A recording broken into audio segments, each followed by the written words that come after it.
What if the fire in your relationships isn't just chemistry, but a deliberate fusion of vulnerability and desire that reshapes how you connect? Today, we're exploring the fundamentals of what passionate sex is and how to build it with your partner. I'm Dr. Amanda Pasciucco, a licensed marriage and family therapist, certified sex therapist, dedicated to healing trauma through virtual guidance for those seeking raw, authentic intimacy. If you're just discovering this channel, subscribe now and like this video. Let's get started. First, what is passionate sex? At its core, it's intimacy fueled by desire, vulnerability, and mutual presence. Studies from the Journal of Sex Research shows it's not acrobatics and frequency alone that matters. It's the quality of your engagement. Passionate sex leaves you feeling seen, heard, and connected, not just satisfied, but alive. Think of it as a dance where both partners lead and follow, attuning to each other's rhythms. I want to tackle planned sex versus spontaneous sex. What are your thoughts? Many couples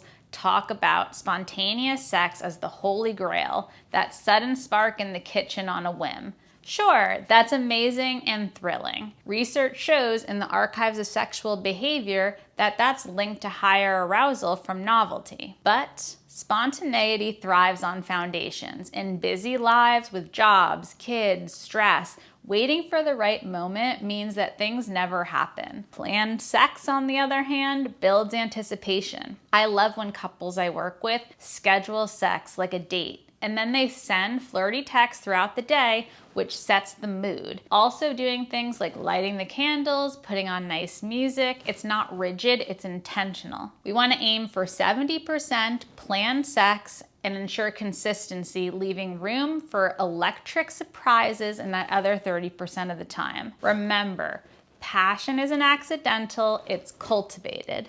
Frequency matters too, but there's not really a one-size-fits-all with couples. The Kinsey Institute reports couples average sex 54 times a year, about once a week, but passion depends upon quality over quantity. If you're mismatched and one wants daily sex, the other wants weekly, discuss this openly without judgment. See if there is a way that you can bridge the gap. Low frequency also can stem from things like hormones, resentment, or stress. High frequency might mask emotional gaps in connection. As a therapist, I think that you ought to track your patterns for a month. What boosts your desire? Think about it. Is it exercise? Is it sleep? Affection? Think through these things and aim for a rhythm that sustains you. Maybe 2 or 3 times a week, but adjust based on life's stages. The key is to make each encounter count. Rush sex erodes passion. Savor it. Building intention is the secret here.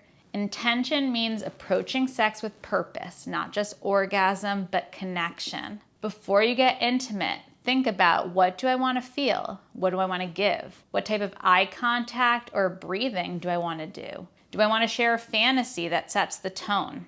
Tantric practices rooted in ancient traditions teach this. They talk about slowing down to build energy. One exercise, you can sit face to face with your partner. Hands on heart, one hand on yours, one hand on theirs, and you can just breathe and sync for about 5 minutes. It rewires your nervous system for deeper arousal. Intention turns sex from transactional to transformative.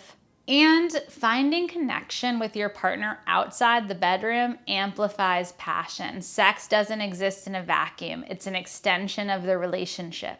It's important to build emotional intimacy through daily rituals together, whether that's a morning kiss, an evening check-in, or shared hobbies. Physical touch matters. Non-sexual affection like hugs release oxytocin, the bonding hormone. Also, be mindful of barriers. Resentment kills desire, so communicate. If porn or past trauma is interfering, seek therapy. It's not a sign of weakness, it's a strength. Passionate sex is intentional. It's balanced and it's connected. I want you to consider experimenting with planned and spontaneous sex. Find your frequency, set intentions, and nurture bonds. I'm Amanda Pasciucco. I'll see you in the next one.